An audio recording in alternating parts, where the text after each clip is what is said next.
madre era una mujer muy severa. Por ejemplo, yo recibí en mi infancia 2 besos nada más de mi madre. A mí lo que me importa es los deseos del hombre, la lucha del hombre por sobrevivir, por dignificarse, por la lucha por su dignidad.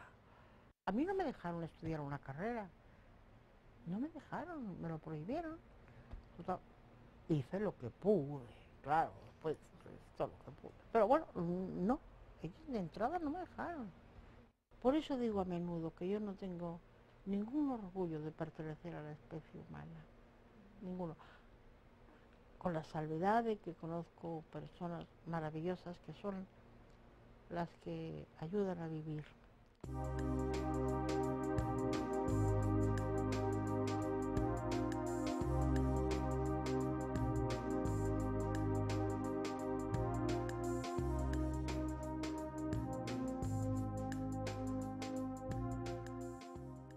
Mi padre era catalán, mi padre era un mediterráneo, mi madre era una riojana de aquí te espero, ¿no? Tenía sus ideas y claro, yo muchas veces he dicho un poco en broma, no quiero que se tome textualmente, que mi padre, que es un mediterráneo vital y maravilloso, imaginativo, hubiera podido ser amigo de Ulises y mi madre del Cid. Es una broma que yo me gasto, pero que en el fondo responde un poco a la realidad. Entonces sí, mi madre era una mujer muy severa. Por ejemplo, yo recibí en mi infancia 2 besos nada más de mi madre.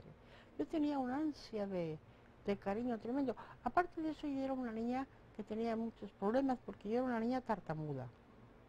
Y eso es terrible, ¿sabes? Hoy día no es terrible, hoy día pues esto se lleva muy bien.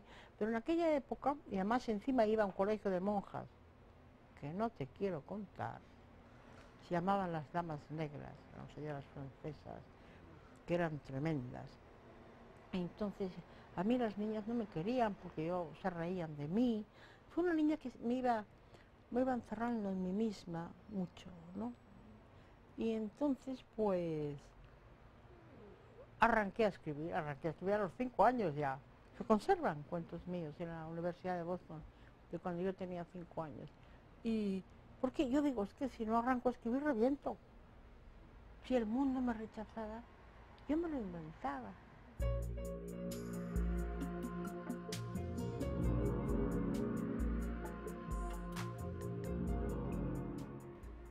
Yo pertenezco a la burguesía catalana, claro, que mi padre era un señor que tenía una fábrica con 2 hermanos, tal, que fue colectivizada, que de la noche a la mañana todo el mundo cambió, ¿no?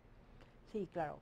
Hay una diferencia de los que realmente eran republicanos. Mi familia era más bien de derechas, yo creo que, aunque no tampoco furibundamente de derechas, pero era de derechas, una familia católica, eh, con adinerada, y con lo que era la que, pero sin preocuparse demasiado tampoco de este tema, era unas personas muy prácticas en la vida, muy bueno. Entonces, claro, de repente llegó este cataclismo, este drama tremendo, este horror, ¿no?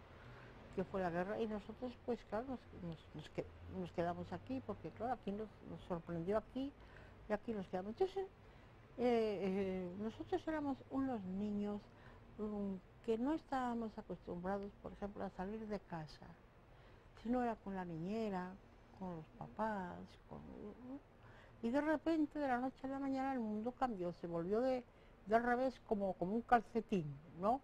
Y todo aquello cambió, el mundo pues era otra cosa. Había un poco la sospecha de que nos habían engañado, de que nos habían estafado. ¿Sabes esa cosa que un niño no se la dice, por supuesto, con estas palabras, pero que late dentro de él? Aquí hay algo que no funciona, aquí hay algo que no marcha. A mí me han dicho esto y ahora resulta que es lo otro. Claro, ten en cuenta que yo tenía 10 años cuando empezó la guerra, claro. Nos vimos muchas y terribles cosas.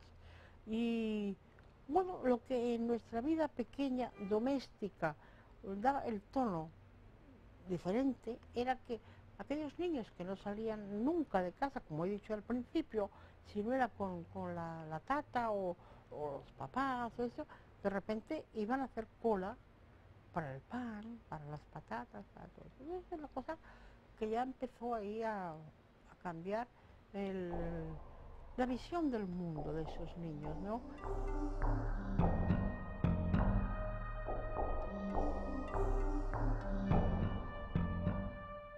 Y yo me acuerdo que la primera vez que vi un muerto en mi vida, porque hasta entonces la palabra muerte era, la palabra muerte era una palabra. Era el abuelito que no volvía, la abuelita. Pero de repente, haciendo cola con mi hermano del pan, me llamó y me dijo, ven, mira. Y me llevó a un solar y a través de unas rendijas vimos un hombre muerto, pero no muerto, matado. Y tenía la boca así abierta, barba, seguramente debía ser un fraile, porque en aquella época no llevaban barba como pues, se llevaba, no, más que los frailes. Y tenía en la mano un trozo de pan y chocolate. Y aquello se me quedó, aquello me dio la imagen de la muerte, ¿sabes? Es decir, todo lo que yo hubiera podido oír hasta aquel momento de lo que era la muerte, eran palabras, aquello era un hecho. Este hombre se iba a comer ese trozo de pan y chocolate y lo han matado. No ha podido, es algo, es la línea que separa la vida de la muerte, ¿sabes? Y esto se me quedó muy grabado. Luego vi otras cosas, supe otras cosas. En ambos bandos se hicieron cosas terribles, en ambos bandos. Y la guerra es espantosa. Y yo no querría que jamás, jamás volviera a ocurrir. Hemos visto después cantidad de cosas que han ocurrido hace muy pocos años y que están ocurriendo todavía. Y uno piensa, pero ¿cómo es posible? Después de tanto tiempo, de tanto hablar, de tanto negociar, de tanto escribir, de tanto decir, resulta que el ser humano siempre tropieza en la misma piedra. Y por eso digo a menudo que yo no tengo ningún orgullo de pertenecer a la especie humana, ninguno. Con la salvedad de que conozco personas maravillosas que son las que ayudan a vivir.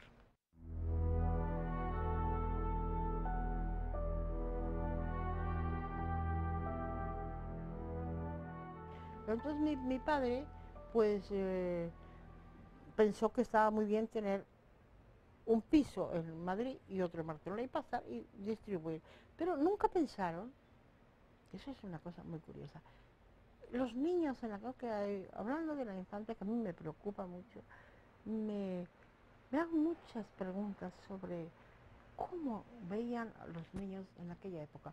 No les preocupaba nada trasplantar a unos niños que estaban en Barcelona a los niños que estaban en Madrid, aunque fuera el mismo colegio. Era algo que éramos los niños de ninguna parte. En Barcelona éramos los madrileños, en Madrid éramos los catalanes. Era una cosa tremenda. No podíamos arraigar profundamente ninguna amistad, porque en aquellas edades, no, de un curso para otro, eres ya otra persona, ya no eres el mismo que has dejado. Si eso ocurre cuando eres mayor, imagínate cuando eres pequeño. Y yo me pregunto muchas veces, ¿cómo no se dan cuenta?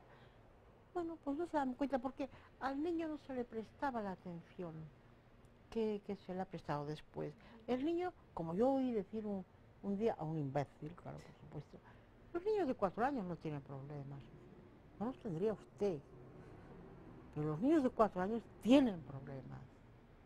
Todo el mundo, solo por el hecho de nacer ya enseguida tiene problemas.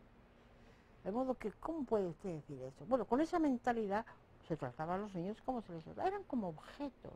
Eran como, y este niño, yo soy médico, pues mi hijo será médico. Y esta niña, esta será una buena esposa. A mí no me dejaron estudiar una carrera. No me dejaron, me lo prohibieron. Total, hice lo que pude, claro, pues todo lo que pude. Pero bueno, no, ellos de entrada no me dejaron. Fue tremendo, sí.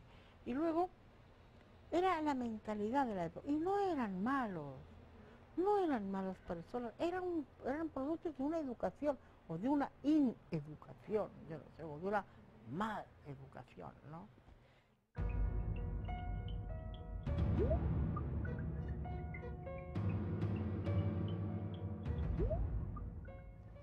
Yo entré en la literatura a través de los cuentos de hadas, a los 5 años, a los 4 años, a los 3.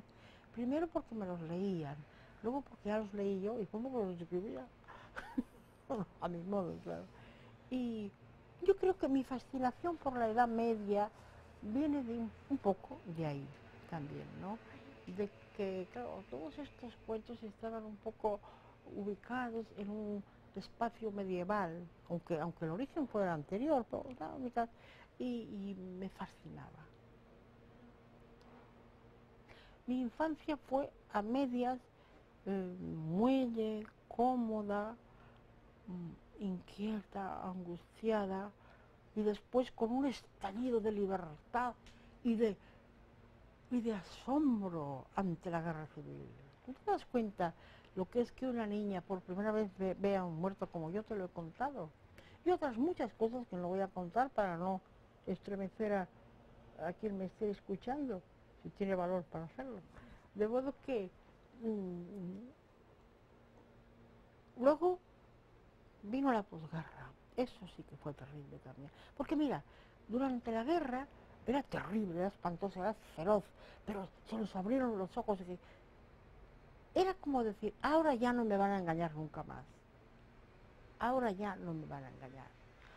Fue un despertar a la vida, porque ocurrían cosas feroces, atroces, espantosas, pero ocurrían cosas maravillosas también. Durante la guerra, por lo menos a nosotros nos lo parecía porque éramos niños que abríamos los ojos a la vida. Pero cuando terminó la guerra, cayó como una losa, gris, oscura. No pasaba nada, pasaba muchísimo. Hubo una gran represión, hubo cosas espantosas, pero no pasaba nada. No pasaba. Mi padre recuperó su fábrica, llegó otra vez, volvió otra vez el mundo de antes, tal. Las niñas se ponían de largo y todas estas cosas. Yo, cuando me acuerdo de mi puesta de largo, me da una risa, pero bueno, estas cosas y ya. Pero entonces yo conocí también otra cosa, conocí mi verdadera vocación. Yo era escritora. Lo que había intuido de niña se reafirmó. Y además entonces tuve la suerte de conocer un grupo de muchachos, desgraciadamente muchachas no, yo siempre he sido mariquita entre ellos, hasta luego más tarde. Y bueno, pues hablábamos, nos reuníamos, y entonces mi vida cambió, hizo así. Hubo el momento de la rebeldía, el momento de la de la inconformidad, el momento de empezar a escribir ya en serio, entre comillas, claro, porque en serio siempre he escrito, pero entonces ya pensando en publicar todas estas cosas, y fue una época bonita, violenta, bonita.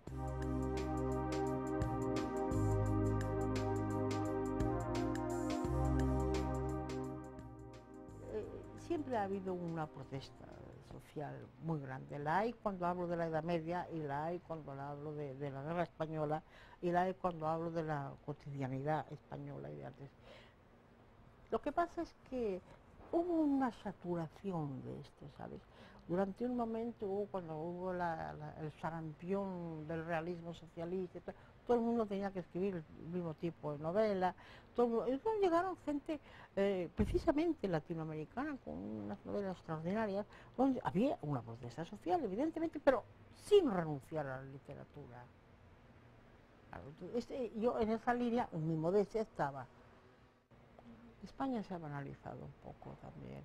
¿Sabes? Cuando los países adquieren un nivel de bienestar, entre comillas, se olvidan un poco de su pasado más reciente incluso y, y se banaliza bastante.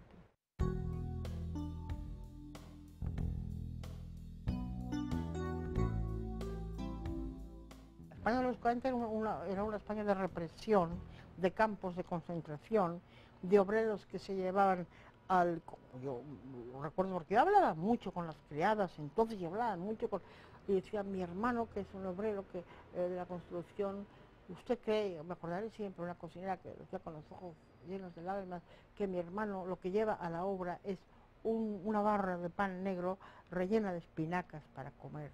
Claro, esa no era la España de los toros, de la Lola Flores, todas estas tonterías, ¿no? En realidad yo creo que esa España ha sido siempre la España superficial, la España que se ha querido exportar o la que han querido ver los extranjeros con poca visión que han venido. España es otra cosa, mucho más profunda, mucho más seria y mucho más importante que todo eso, como todos los países. Bueno, a mí por ejemplo los toros no me gustan nada. Yo soy una gran amante de los animales, ya veis que tengo 4 perros. Y no solo por eso, es porque yo amo mucho a los animales son muy respetables y son seres muy para tener en cuenta. Además, cualquier ser vivo, no, yo no puedo comprender que la gente se pueda divertir viendo un animal que está sufriendo. Es que no me cabe en la cabeza. Pues a mí no me gustan los toros. En cuanto a las canciones esas de Lola Flores y compañía, a mí, con todos mis respetos por esta señora, o las que sean, no me gustan nada. El cante hondo es otra cosa, flamenco es otra, eso es la voz del pueblo, eso sí, es como el jazz en Estados Unidos, esto sí. Ahora, esas canciones a mí no solo no me gustan, sino que me dan un poco de vergüenza ajena.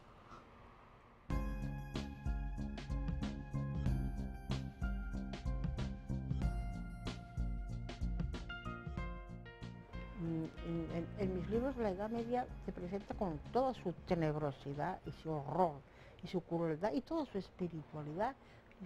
Es los siglos en que sale el hombre de estar de rodillas de los siglos oscuros, se levanta y empieza a descubrir la espiritualidad, empieza a descubrir sus derechos y empieza a luchar contra la opresión, la crueldad, la maldad. Y es ese contraste entre esa época en que dominaba la grosería y al mismo tiempo el refinamiento, la brutalidad y la espiritualidad. Ese contraste es lo que a mí me fascina de la Edad Media. Bueno, me gusta, no todos mis libros transcurren en la Edad Media, ni mucho menos, pero podrían, casi todos los libros que yo he escrito que transcurren en la Edad Media, con ligeros retoques, se podían trasladar a la edad actual. Porque a mí lo que me importa es el ser humano. A mí lo que me importa es los deseos del hombre, la lucha del hombre por sobrevivir, por dignificarse, por la lucha por su dignidad, por su espiritualidad, por su forma de estar en el mundo mejor.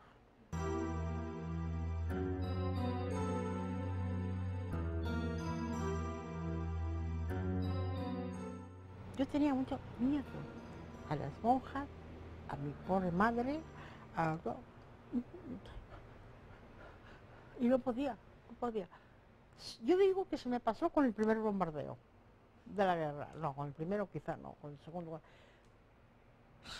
Yo sé que durante la guerra se acabó la tartamudez. Y yo recuerdo los bombardeos, que es una cosa terrible.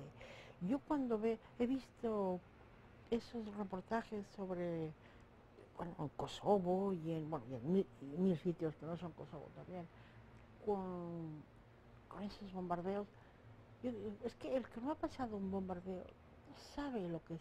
Es un miedo espantoso, porque yo me imagino, yo nunca he estado en la guerra, pero yo me imagino que ver el enemigo que viene, o tú te puedes enfrentar a él, hay algo que está ahí y que tú puedes atacar o huir, pero lo que viene, las bombas, que no sabes dónde van a caer, por qué, dónde, te van a caer encima, van a matar a tu padre, a un amigo, a ti, a quien sea, y no sabes dónde van a caer porque no lo sabes.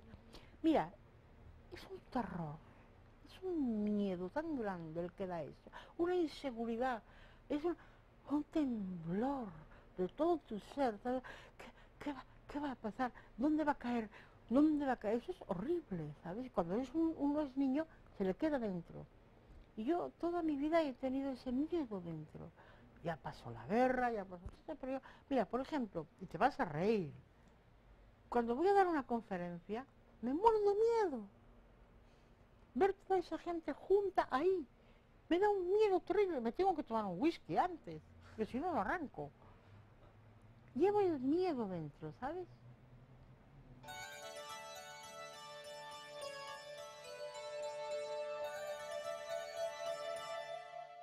Yo tenía 17 años. Escribí un cuento, bueno, un cuento no, una novela. Bueno, ya había escrito, pero esta novela yo ya pensaba que esta novela tenía que ser publicada. Entonces la escribí inocente de mí, en un cuaderno cuadriculado, a mano, se llamaba Pequeño Teatro. Y con ese cuadernito fui a muchas editoriales y al fin en una me recibieron, en la editorial Destino. Entonces estaba Ignacia Agustín. Y al cabo de ir y de ir y de ir, dije, bueno, ¿qué pasa esta niña? Yo iba con calcetines, porque en aquella época una chica de 17 años no era como ahora. Y yo, que aún tenía un aspecto mucho más infantil, dije, bueno, ¿qué pasa esa niña? A ver. Y entonces dijo, bueno, mira, no, hija, esto no tienes que traerlo así, tienes que pasarlo a máquina. Entonces ella, bien, lo hice, lo envié. Y al cabo de una semana, saliendo yo de mi casa, veo un señor que baja, y resulta que casualmente ese señor vivía en una, bueno, vosotros decís una cuadra, ¿no? Pues en una cuadra más arriba, que yo no lo sabía, ni tampoco. Y por casualidad nos encontramos. Entonces se quitó el sombrero. Señorita Matute me llamó, no me llamó ni de tú ni Ana María, me dijo, señorita Matute, lo he recibido usted, pues sabe que lo vamos a publicar. Y yo, el corazón me hizo, oh, me vi el corazón en los zapatos. Y sí, físicamente lo vi, los zapatos. Y entonces dije, ¿verás? Dijo, sí, tiene que venir a firmar un contrato porque lo vamos a publicar. Pero usted es menor de edad, tendrá que venir con su papá. ¡Ay, qué vergüenza! Entonces me fui con mi papá y allí pues nos hicieron el contrato y todo muy bien. Y entonces es cuando empezaba el premio Nadal.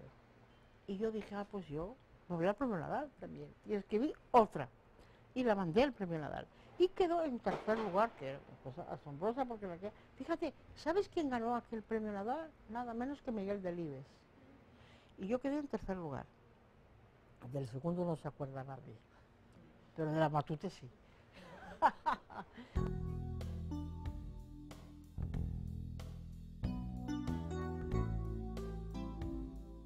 Siempre he oído decir que el libro se acababa, que la literatura se acababa, que la novela se acababa, y por ahora no ha ocurrido.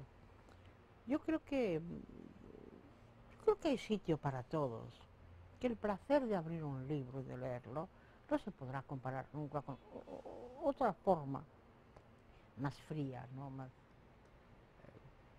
con una máquina, ¿no?